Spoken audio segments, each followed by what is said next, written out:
नमस्कार, मैं Pankhuri Singh RV news Bharat में आपका स्वागत करती हूँ।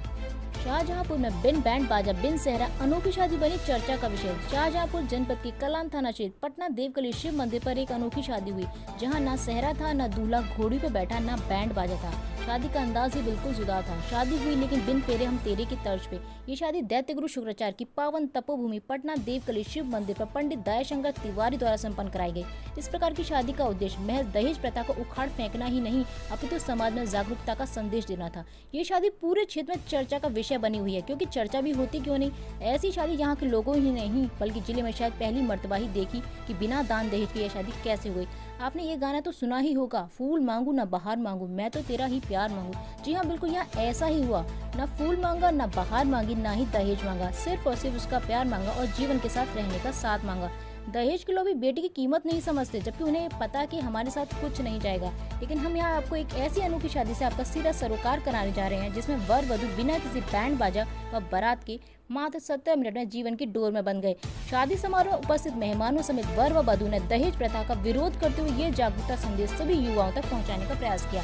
तो चलिए आपको बता दें कि शादी कहाँ हुई है। तो जनपद उत्तर प्रदेश के शाहजहांपुर के कलान थाना क्षेत्र गांव सनाई के रहने वाले ब्राह्मण समाज के पुष्पेंद्र दुबे ने एक अनोखी शादी की, जिसमें उन्होंने दहेज में सिर्फ मांग की तो रामायण किताब की। उन्होंने कहा कि हमें लोगों की बेटी की कीमत समझनी चाहिए, क्योंकि दहेज के लोग भी बेटियों को दौलत में डाल देते हैं और गरीब घर की बेटी शादी की डोर में सिर्फ लड़के वाले दहेज की खातिर शादी रचाते हैं, नहीं तो दहेज की खातिर उन्हें घर से बेघर कर दिया जाता है। सनाई निवासी पुष्पेंद्र दुबे मीडिया में काम करते हैं। इनके पिता एक किसान हैं जो कि खेती बाड़ी करते हैं और इनकी जीवन संगिनी प्रीति तिवारी जो कि हरदोई की रहने वाली हैं। प्रीति ने बताया कि दहेज प्रथा ने बहुत से परिवार को तबाह कर दिया है। इसे खत्म करने के लिए युवा वर्ग को आगे आना होगा और जब तक लोग सामाजिक बुराइयों को खत्म नहीं करेंगे तब तक ये दान दहेज खत्म नहीं होगा। बहू से बढ़कर कोई दहेज नहीं है। एक पिता अपनी बेटी की शादी के लिए अपने जीवन की सारी पूंजी लगा देता है, ऐसे में वर पक्ष की ओर से दहेज की मांग करना सरासर गलत होता है। शाहजहांपुर से ब्यूरो चीफ श्याम सिंह तोमर की रिपोर्ट। खबरों से जुड़े रहने के लिए देखते रहिए आरवी न्यूज भारत। ठीक है, ऐसा हमारे समाज में बहुत विडम्बना है कि जहाँ ज़्यादातर लोग शादी अगर होती है पहले दहेज की बात आती है।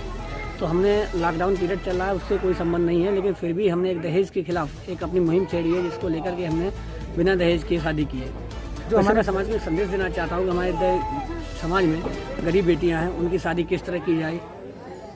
जो हमारे समाज में हमारे दर्शक हैं, जो लोग हैं, उनको क्या संदेश देना चाहेंगे इसके माध्यम से? उनके लिए मैं यही कहना चाहता हूँ कि समाज में चाहे गरीब हो चाहे अमीर हो, सबकी बेटियां बराबर हैं। सबकी अगर आप शादी करते हैं तो आपकी भी बेटी हो सकता है, आपके पास इतना धन ना हो जो कि आप दहेज दे पाएँ।